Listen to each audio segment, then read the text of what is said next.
Ang dalagang nagngangalang Hana ay isang estudyante sa medikal na paaralan. Sa mga nakaraang taon, lagi siyang balisa sa kanyang timbang. Ginagamit din niya ang libreng oras niya para mag-gym. Sa gym na ito para magpapayat, may isang trainer na ang pangalan ay Alanya. Kaya niyang makabuo ng napakagandang katawan, at malapit na ring magbukas ng 12 linggong weight loss camp. Tamang-tama, tinanong siya ng mga kaibigan kung gusto ba niyang sumali. Sa totoo lang, gustong-gusto talaga ni Hana sumali, pero medyo wala pa siyang kumpiyansa sa sarili. Natakot din siyang baka hindi niya kayaning magtiyaga, kaya hindi muna siya sumagot. Alanya, hayaan mo muna akong mag-isip, kahit paano, may 1 linggo pa bago magsara ang enrollment, kaya may oras pa. Sa totoo lang, kung sasali siya sa camp, magiging dikit ang oras niya. Sa mga nakaraang linggo, may anatomy class sila sa school. Ito rin ang unang leksyon para sa mga estudyante ng medisina. Tungkol sa katawan ng tao, kailangan talagang seryosong pag-aralan. Ang anatomy class ay tumatagal din ng 12 linggo, sakto pa at kasabay ng training camp. Sa klase, hinati ang mga estudyante sa tig-4 kada grupo, at magkasama sa isang grupo sina Hana at ang matalik niyang kaibigan na si Josie. Ang dalawang natitirang kaklase ay hindi nila masyadong kilala, at isa roon ay isang lalaking estudyante na medyo walang respeto sa mga katawan. At may pinakatakdang bahagi pa para sa kanila na sobrang taba, na itinuturing na serial killer, at dahil pinakamataas ang score ni Hana, siya ang naging leader ng grupo. Siya rin ang unang gagamit ng scalpel. Ipinagawa ng guro na buksan ang bahagi ng dibdib ng bangkay. Pagkalipas ng kalahati ng hiwa, nakita niya ang kulay asul na mga kuko ng bangkay. Ngayon, si Hana ay may asul ding nail polish, kaya pakiramdam niya malas iyon at nauwi sa pagkadulas ng scalpel. Akala ng guro ay normal lang nakabahan sa unang araw ng anatomy class. Kaya sinabi niyang si Josie na ang pumalit sa pwesto ni Hana. Pag-uwi niya, unang ginawa ni Hana ang kuskusin ng husto ang asul na nail polish na iyon. Dagdag pa, mataba ang bangkay na iyon, at mataba rin siya. Kaya mas lalo lang hindi mapakali si Hana sa isip niya. Nag-uwi siya ng ilang donut at mga prutas. Nang maubos ang lahat ng iyon, itatapon na sana niya ang basura. Nakarinig siya ng ingay mula sa loob ng basurahan. Agad niyang sinilip at sinubukang tumingin, pero sobrang dilim sa loob kaya wala siyang makita. Pagbalik niya matapos magligpit ng pabara-bara, dumiretso siya sa bar para hanapin si Josie. Kaarawan ni Hana ngayon, kaya naghanda ng party para sa kanya sina Josie at ang barkada. Naisip ni Hana na kahit papaano, hindi naman kailangan magmadali sa pagpapapayat. Pagkatapos nito, saka na lang siya seryosong magjeta. May inihanda rin si Rosie para sa kanya na tinatawag na phone cage. Mukha itong hawla ng ibon. Ilalagay mo ang cellphone sa loob kaya hindi mo na ito makikita. Ito ay dahil pakiramdam ni Rosie, hindi naman talaga kailangan ni Hana magpapayat.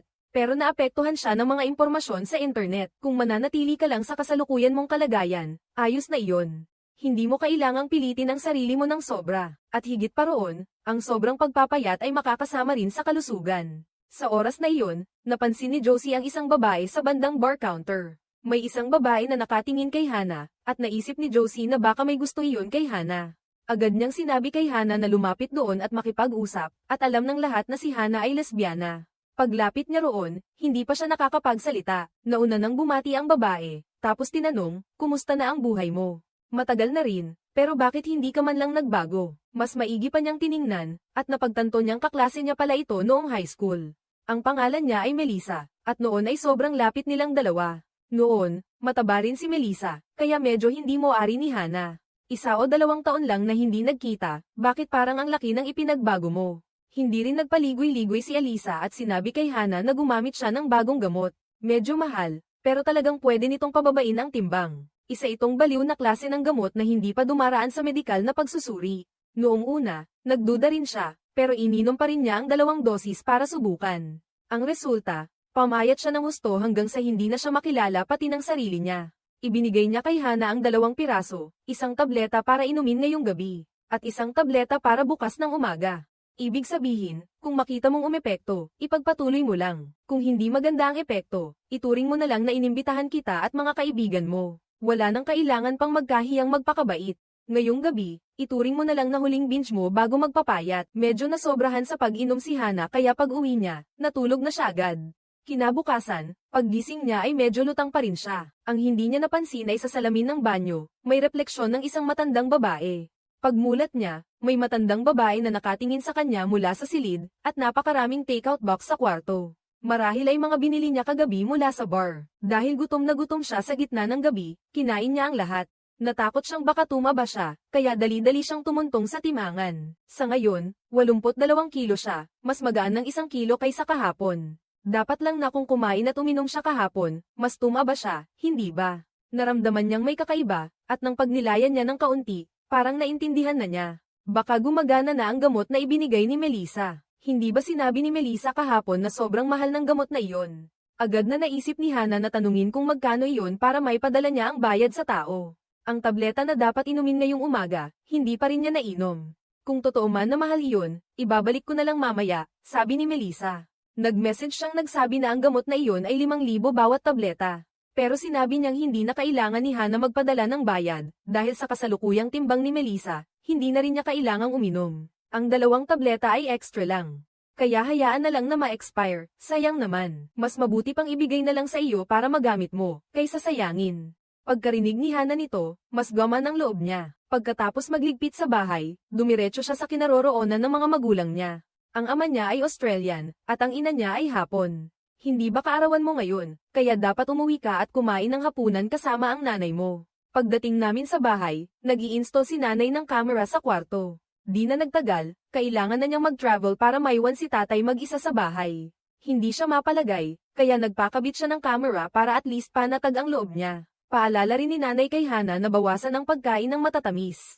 Yung cake na inihanda niya ngayon, hindi lang walang cream, wala rin itong asukal. Sa totoo lang, hindi na nga ito cake na may cream, kundi parang butter cake pa. Mas pinadali pa ni nanay ni Hana ang recipe sa pagdagdag ng kaunting pulang mansanas sa ibabaw. O kaya lagyan ng konting tuyong ubas, mas sisarap pa. Sa totoo lang, kahit wala na iyon, masarap pa rin, pero hindi talaga gusto ni Hana ang mga matamis na ganito. Kinabukasan, biglang naisip ni Hana ang 2 tableta na ito at napatanong siya, paano kung maubos to? 5,000 bawat isa, hindi niya kaya. Kaya napaghandaan na niyang gumamit ng mga kagamitan sa school, para suriin ang mga sangkap ng gamot. Kung simple lang ang formula, kaya niya itong gawin mag-isa. Espesyalista sa mga gamot ang tatay ni Hana, kaya bata pa lang siya, may alam na talaga siya kahit papaano. Ang paggawa ng isang tableta, pwedeng sabihin kasing dali lang ng pagpito ng daliri. Ikinwento rin niya ito kay Josie. Ang sabi ni Josie, imposible namang ganoon kamahal ang isang bagay na yun. Baka may bawal na produkto yan na hindi mabenta sa market, kaya sinadyang taasan ang presyo. Akala ni Hana, hindi naman siguro. Sa kanya na mismo nanggaling ang epekto ng gamot, pero paglabas ng resulta ng test, napangiwi si Hana ng todo. Ang pulbos sa gamot ay may mataas na sodium at potassium. Ang pangunahing sangkap ay calcium phosphate. Kung hindi siya nagkakamali, pangbuto talaga ito. Baka nga may nilulon si Melissa na abo ng kung sino. Nako. Grabe. Talagang sinadya niyang ipahuli sa pulis. Hindi lang sodium content, sapat na rin iyon para mapatabla ka sa gutom. Ang abo mismo, kahit anong kakulangan sa phosphate, mas nakakatulong pa sa pagpapapayat.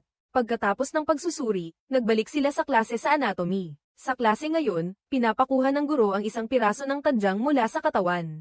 Ang kaklase ang nagtanggal nito gamit ang sariling kamay, habang si Hana ang naatasang magtapon. Dapat ihiwalay at itago ang bahaging ito. Mamaya, dadalhin pa ito sa mass cremation, napaisip si Hana. Itapon na lang, sayang lang.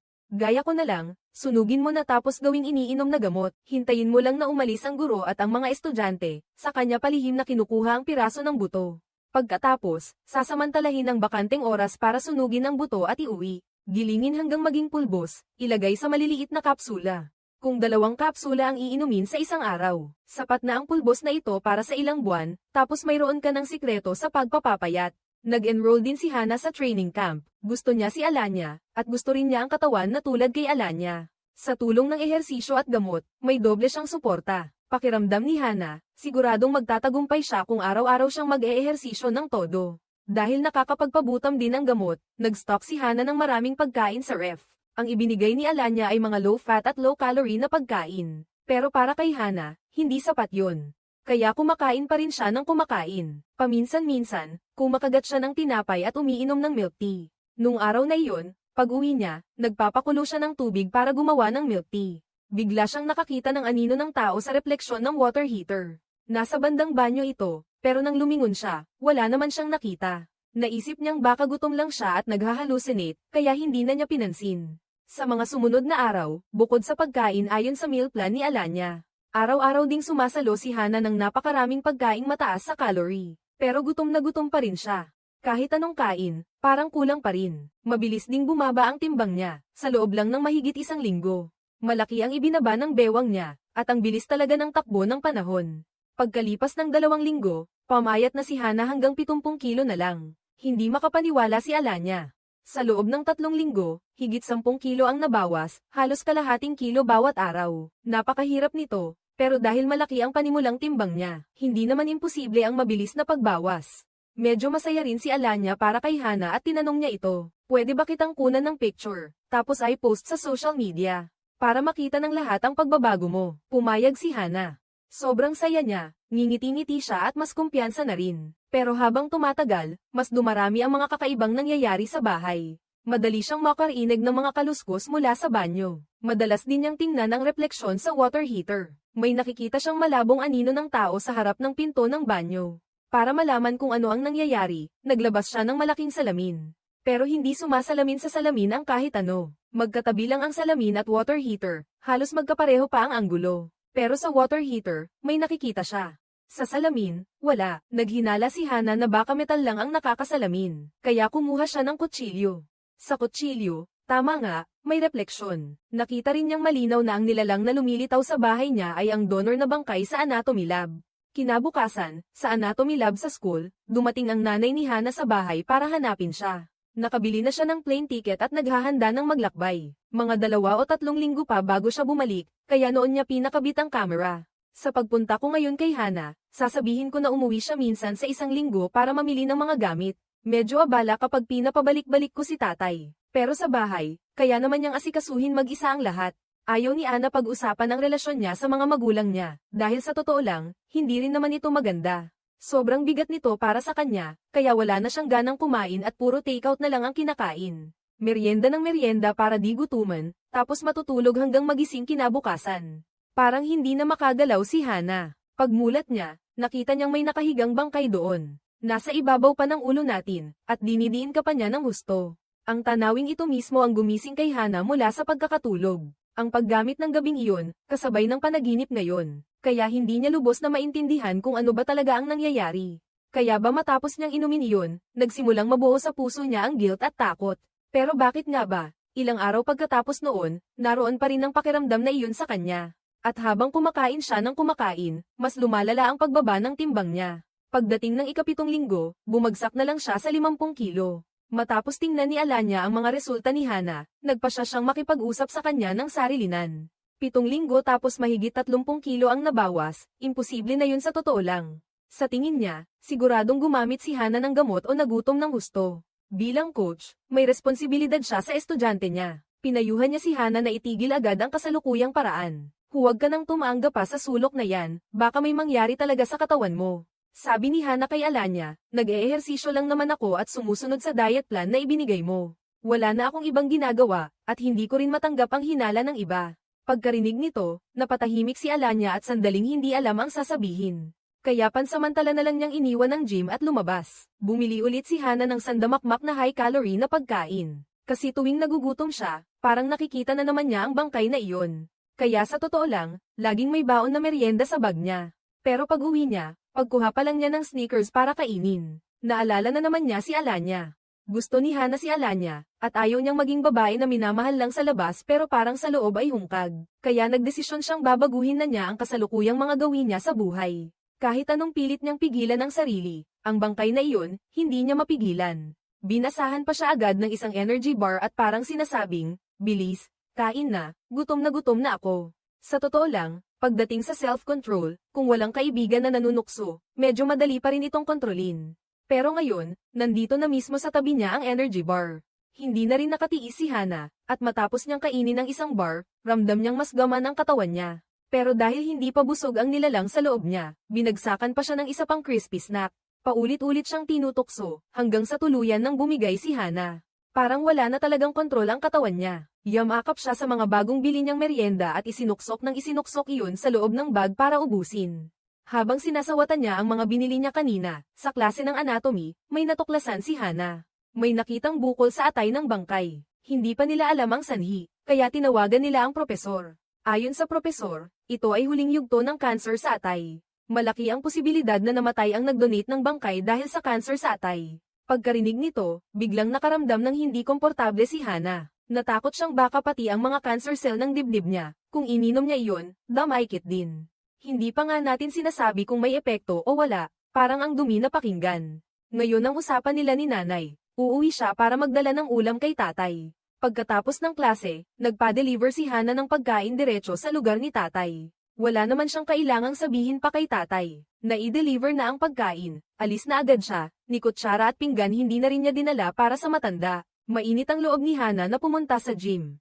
Yung nangyari noon ay nagdulot ng kaunting lamot sa pagitan nila ni Alanya. Ilang araw na rin siyang hindi pumupunta, at nitong 2 araw, napaisip siyang mabuti. Siguro ang mga sinabi ni Alanya noon ay para rin naman sa ikabubuti niya. Kaya bumalik siya sa training camp ni Alanya. Magkasama silang nag-ehersisyo, at pagkatapos maligo at magpalit ng damit, silang dalawa ay, habang nag-uusap, si Alanya mismo ang umamin sa kahinaan niya. Mula pagkabata, sobrang hilig na niyang kumontrol. Gusto niyang utusan ng iba kung ano ang dapat gawin, pero sa totoo lang, gawa lang niya iyon dahil gusto niyang mapabuti ang kabilang panig. At kay Hana, may konti rin siyang simpatiya. Ayaw lang niyang masira ni Hana ang katawan niya kakapilit na pamayat. Hindi ba't malinaw na may mabuting intensyon siya, diretsuhan na lang.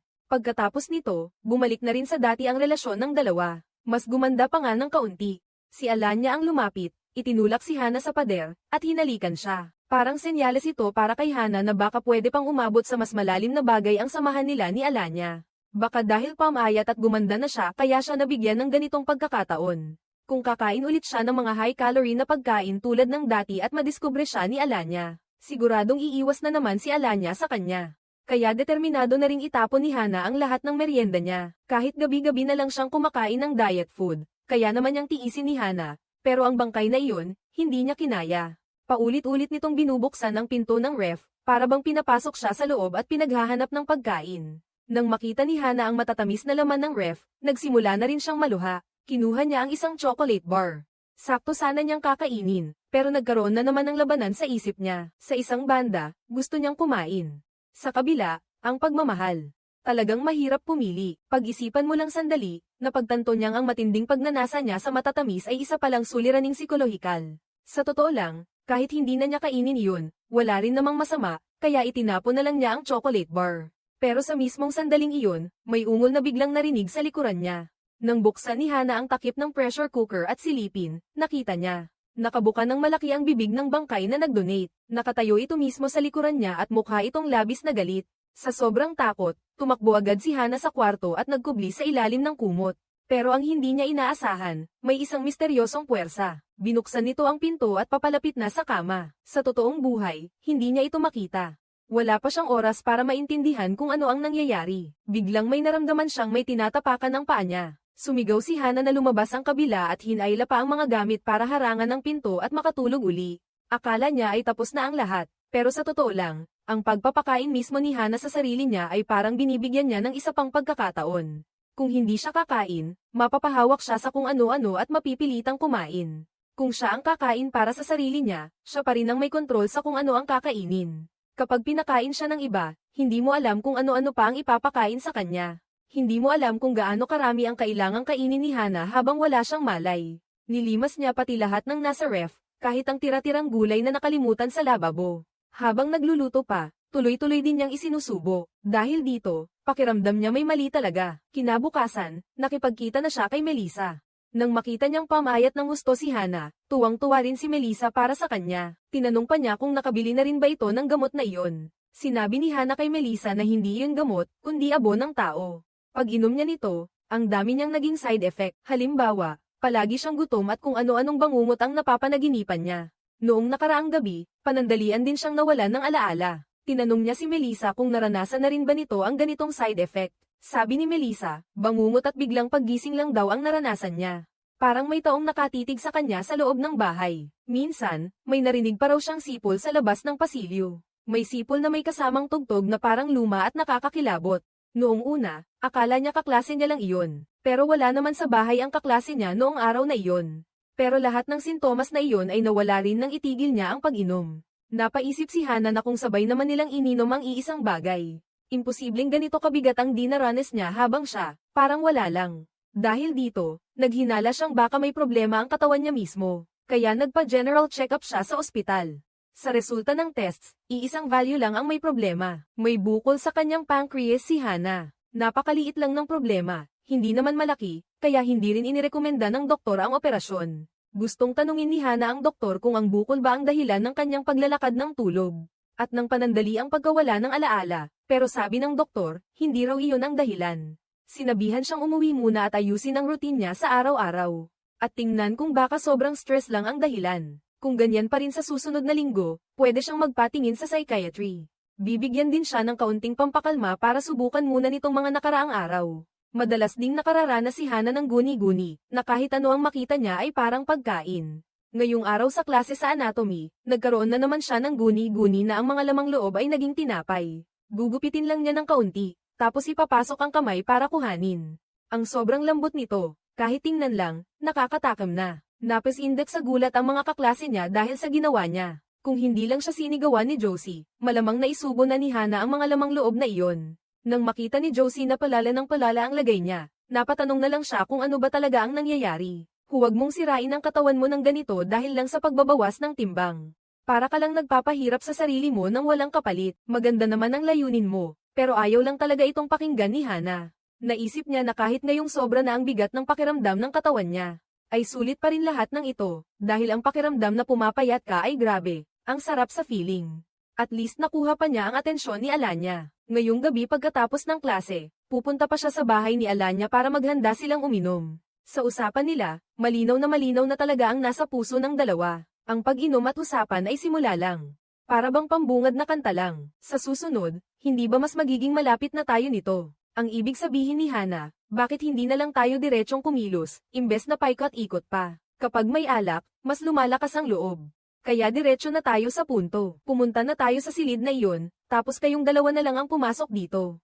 Kami muna, tabi muna kami ha. Pagkatapos ng workout, agad na napahimbing sa tulog si Alanya. Sa paaralan sa araw, halos wala nang nakakain si Hana. Pagdating sa bahay ni Alanya, diretsong doon siya sa mahalagang usapan. Dahil hindi pa rin siya kumakain, nang makatulog siya ay agad na sinakop ng kung ano ang kanyang isip.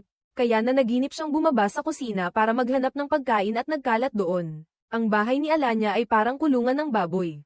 Ngayong gabi, may bisita siyang kaibigan ni Alanya. Magkasing close ang dalawa, at gusto rin niyang ipakilala siya kay Hana. Nang makita ni Hana ng diretso ang eksena sa kusina, parang instant na nagkabuhay ang pag-uugali ni na Alanya at ng kaibigang iyon. Ano ba talaga ito? Totoo ba to? Sandali lang, ngayon lang, naintindihan na ni Hana ang lahat. Sinapian na siya ng gutom na halimaw. Kapag hindi siya kumain, hindi siya titigil. Ngayon ay nagpa-deliver siya ng pagkain at dinala pa iyon sa bahay ng ama. Naghahanda siyang gawin ang isang pagsusulit dito. Noong una, wala talagang kinain si Hana. Hindi kinaya ng katawan na iyon ang gutom, kaya bigla na lang nabasag ang bintana at pumasok sa bahay. Sa refleksyon sa loob ng tasa, nakita ni Hana na may anino ng taong papalapit. Nang kakapasok pa lang, hindi sapat ang bigat ng katawan ng bangkay para lumubog ang kutsa ng kama. Habang parami ng parami ang kinakain ni Hana, lalo ring lumalalim ang bakas ng pagkabaog sa kama. Ito mismo ang gusto niyang suriin. Gusto niyang malaman ang tunay na dahilan. Bumababa ang timbang, at lalong dumarami ang mga guni-guni. Matapos niyang ubusin ang lahat ng pagkaing delata na binili niya, tuloy-tuloy pa ring naghahalongkat si Hana. Bumalik pa siya sa ref para kumuha ng natirang pagkain. Dati, hindi ba naglagay na si nanay ng camera sa bahay? Susunod niyang gustong tingnan ay kung pagkatapos niyang kumain, gutom pa rin ba siya? Pero kung hindi siya kakain, ano ang mangyayari? Dahil sa panandali ang pagkawala ng alaala niya, niwala na siyang maalala. Bukas paggising mo, tingnan mo na lang ulit ang camera, malalaman mo agad. Para lumino ang lahat, agad na kinuha ni Hana ang kanyang telepono at pinanood muli ang camera. Noong nakaraang araw, hindi pa siya gaanong natutulog ay bigla na naman siyang bumangon para maghanap ng pagkain. Pagkatapos niyang lamunin ang lahat ng tirang pagkain sa ref, patuloy pa rin siyang sobrang gutom noon, at lumilihis ang isang mata niya. Hindi rin niya alam kung bakit basta nakatitig lang siya sa dalawang direksyon. Pumunta siya sa aparador sa ilalim ng camera, may kinuha siyang kung ano na hindi klaro, tapos nagsimula ulit siyang kumain. Batay sa pwesto na iyon, nang suriin pa niya, nakita niya ang isang bakanteng bote ng skin cream. Dito na naintindihan ni Hana kung ano ang damaykit sa gilid ng labi niya. Galing pala iyon sa pagdila niya sa skin cream, pero sa normal na tao, sino ba namang kakain ng skin cream? Mabilis na tumakbo si Hana papunta sa banyo para magsuka, pero matapos ang isang gabi, halos natunaw na ng husto ang kinakain niya. Wala siyang may suka, kaya sa di sinasadya, napatingin siya sa salamin. Nakita niyang kitang-kita na ang buto ng kanyang balikat. Sa katawan niya, parang balat na lang na nakabalot sa buto. Umakyat siya sa timangan at sinubukan, at biglang bumaba ng higit 5 kilo ang timbang niya. Ipinapakita lang nito na habang mas marami siyang kinakain, mas bumibigat ang multo. Sa kabaligtaran, mas gumagaan ang sarili niyang katawan. Kahapon, napansin din ng ama niya ang kakaiba niyang pagwawalang habas sa pagkain. Akala niya gutom lang ang anak niya, kaya espesyal pa siyang naghanda ng almusal para kay Hana ngayong araw. Pero ngayong hindi nagpapakita ang multo, ayaw kumain ni Hana. Baka mamaya bumalik na naman ang matinding pagnanasa niyang kumain, at hindi ba lubos nang mawalan ng saysay ang lahat. Kaya dinala na lang niya agad ang almusal para sa ama niya. Sobrang taba rin ng ama niya, at hindi niya alam kung dahil ba iyon sa pagkain. O dahil ba naapektuhan ang dati niyang paggawa ng gamot. Ngayon, may diabetes pa siya at araw-araw kailangan magturok ng insulin. Dahil dito, may naisip si Hana. Kumuha siya ng test strip para sukatin ang sarili niyang blood sugar. Ang fasting blood sugar niya sa ngayon ay umabot na sa 7.5. Itinuturing na siyang may diabetes noon pa, kaya pagkatapos niyon, pumunta si Hana sa library ng paaralan para hanapin si Josie. Sa lahat ng kaibigan niya, si Josie lang ang pinagsabihan niya ng totoo. At ngayon, handa na siyang umamin ng lahat, kaya sabi ni Josie, alam ko na agad. Siguradong nainom mo na yung kalokohang gamot na ibinigay ni Melissa. Sagot ni Hana, hindi siya talaga uminom nun. Ang nainom niya ay yung sariling timpla lang niya. Bago iyon, nagnakaw ako ng isang piraso ng buto mula sa bangkay. Dinala ko at sinunog hanggang maging abo, at pagkasabi niyan, parang natulala si Josie. Anong panahon na ba ngayon? Tapos gagawin mo pa to, sobra na talaga. Parang nabaliw ka na ba? Nakakatawa na to ng sobrang lala, nakakatawa na sa point na hindi na nakakatawa. Sino bang normal na tao ang gagawa ng ganitong klase ng bagay? Sabi ni Hana, hindi na mahalaga iyon ngayon. Ang mahalaga, sinaniban na ako ng maltong iyon. Kapag hindi ako kumain, mangingisay ako sa panaginip, mawawala ng kontrol, at magwawala sa pagkain. Hindi naniwala si Josie kay Hana, kaya gusto niyang patunayan ito. Pagkasabi niya yun, inilabas niya agad mula sa bag ang isang kutsara. Sinabihan niya si Josie na tingnan ang refleksyon sa ibabaw nito, at doon nagbuo si Hana ng isang siyentipikong hinuha. Nararamdaman niyang basta bumaba lang ang blood sugar niya. Kapag bumaba iyon sa ilalim ng 6, siguradong lilito ang maltong iyon. Kaya para hindi lumitaw ang multo, lagi akong may nakahandang chewy bear na candy sa bag ko. Ngayon, bumaba na sa ilalim ng 6 ang blood sugar ko. Sa sulyap pa lang sa kutsara, makikita mo na agad ang multo na nakatayo mismo sa likod mo. Sinabihan ko si Josie na tingnan niya ng mabuti, pero wala raw siyang nakitang kahit ano. Akala pa nga niya nababaliw na si Hana, kaya pinapunta niya si Hana sa psychiatrist. Sa puntong ito, napilitang maniwala rin si Josie, kaya dali-dali niyang pinaalalahanan si Hana na kumain ng chewy bear para patahimikin ang maltong iyon. Noon, sabay pa silang kumain ng isang malaking mangkok ng pagkain. Pagkatapos nilang kumain ng nilagang pata ng baboy, ikinuwento rin ni Hana ang tungkol kay Melissa. Minsan lang raw siyang makarinig ng mga kakaibang tunog, pero wala naman daw itong anumang epekto sa buhay niya. Hinuha ni Hana na noong nabubuhay pa ang bangkay na iyon, malamang may hindi pa ito nailalabas na lihim. Kaya pagkatapos mamatay, sumanib ito sa kanya para malinaw na malaman ang katotohanan. Agad na pumasok ang dalawa sa storage room para nakawin ang file ng nagbigay ng katawan. Ang nagbigay ng katawan na ito ay nagngangalang Gray, at ang tanging kamag-anak niya ay ang kapatid niyang babae. Agad na hinanap ng dalawa ang kapatid na babaeng ito. Sabi ng kapatid niya, napakabait na tao ni Ray. Mula pagkabata, inalagaan niya siya ng napakahusay at napakaingat. Nang lumaki siya, nagtrabaho si Ray sa isang home for the aged. Napakaayos ng buhay niya, at napakasaya rin ng ugali niyang makisama sa iba. Pero makalipas ang ilang taon, nadiskubre ni Ray na may cancer siya. Sa simula, hindi ito liver cancer, kundi isang maliit na bukol lang sa pancreas. Unti-unti itong naging liver cancer, at mula noon, nagdesisyon si Ray na isuko ang sarili at magpakasawa sa walang kontrol na pagkain. Ginagamit niya ang panandaliang sarap sa dila para paginhawahin ang sakit sa puso. Pagkarinig ni Hana nito, halos naintindihan na rin niya. Tiyak na may hinanakit si Ray sa kanya dahil nilunok na niya ang abo ng babae. Kaya ginagamit siya ngayon ni Ray para ilabas ang sakit nito. Sa palagay ni Hana, baka kailangan lang ibalik ang abo sa tamang lugar. Baka matigil na ang lahat ng ito, kaya maghahanda na siya at uuwi para hanapin ulit iyon. Kasabay noon, binigyan niya si Josie ng listahan at pakiusap na bilhin ang ilang gamit para sa kanya.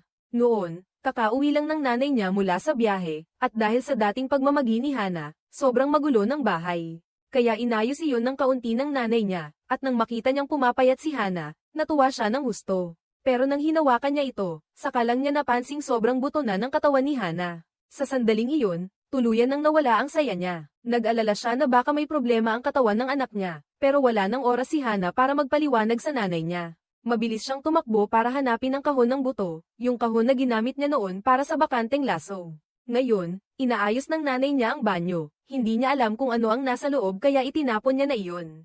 Naisip niyang baka kakatapon lang iyon ng nanay niya, kaya dali-dali siyang tumakbo sa basurahan para hanapin ulit. Inilagay na ni nanay sa isang plastik na supot at itinapon. Hindi niya inakala na makakahanap pa siya ng totoong laman, pero pagtalikod niya, nakita niya. Biglang lumakas na naman ang sikmura ni Hana, kasi 6 na at kanina pa siya halos walang kain at pagod pa siya. Bumaba ang blood sugar niya, gutom na naman ang multo.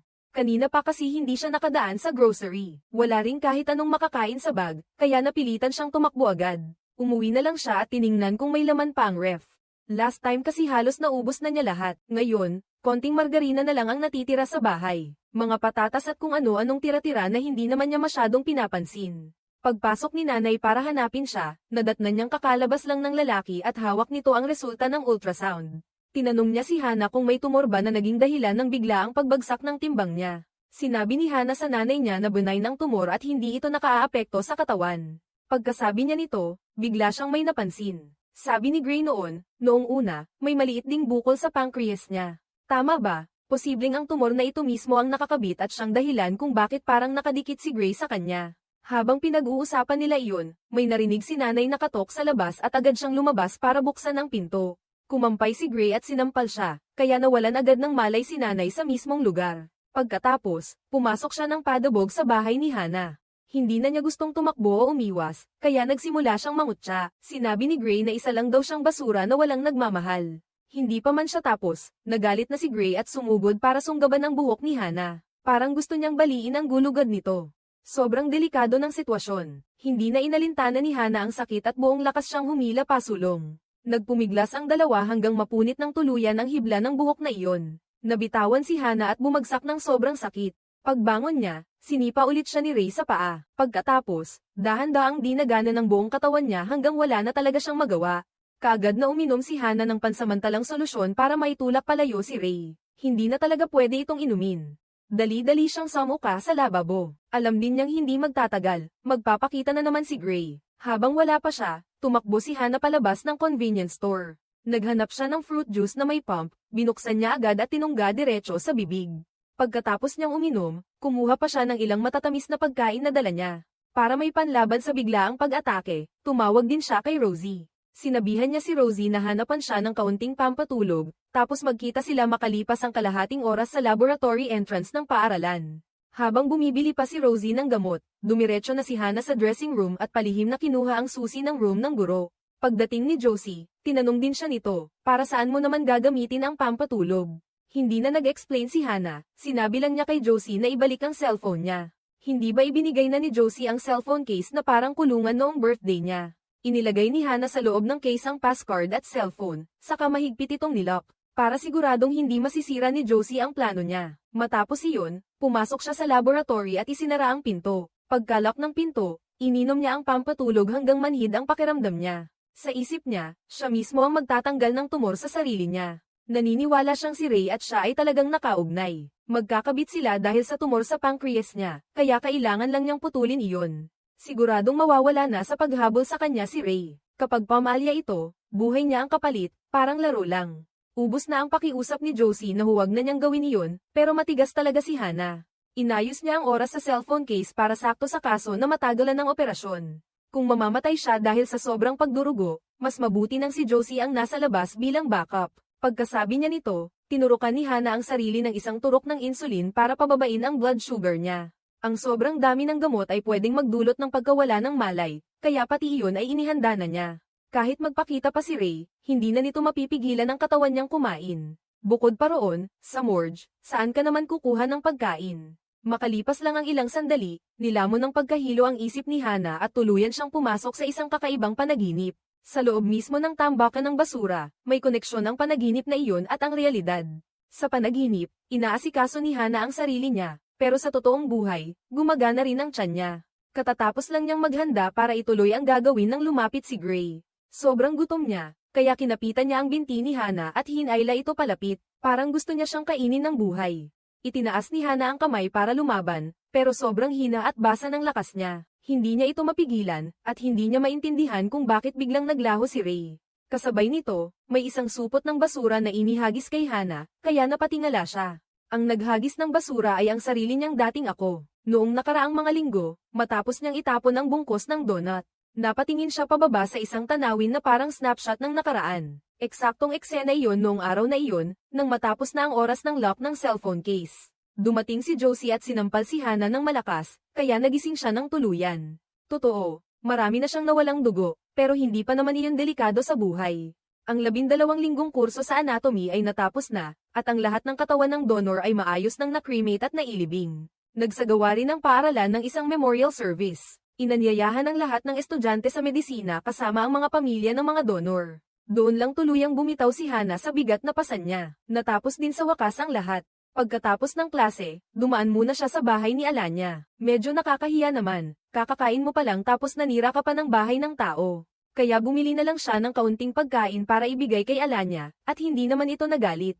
Hindi na rin kailangang bumawi pa ni Hana sa pagkain, dahil masaya na si Alanya nang makita siyang ligtas na nakaharap sa kanya. Sobra ng kontento si Hana, at matapos ang mainit na sandaling iyon kay Alanya, minahal na rin niya ito. Naipaliwanag na ang lahat, at nawala na rin ang layo ng loob ng dalawa. Kung nandito na rin naman tayo, edi maging sweet na lang tayo ng kaunti. Sa pagkakataong ito, si Hana na ang unang umatake.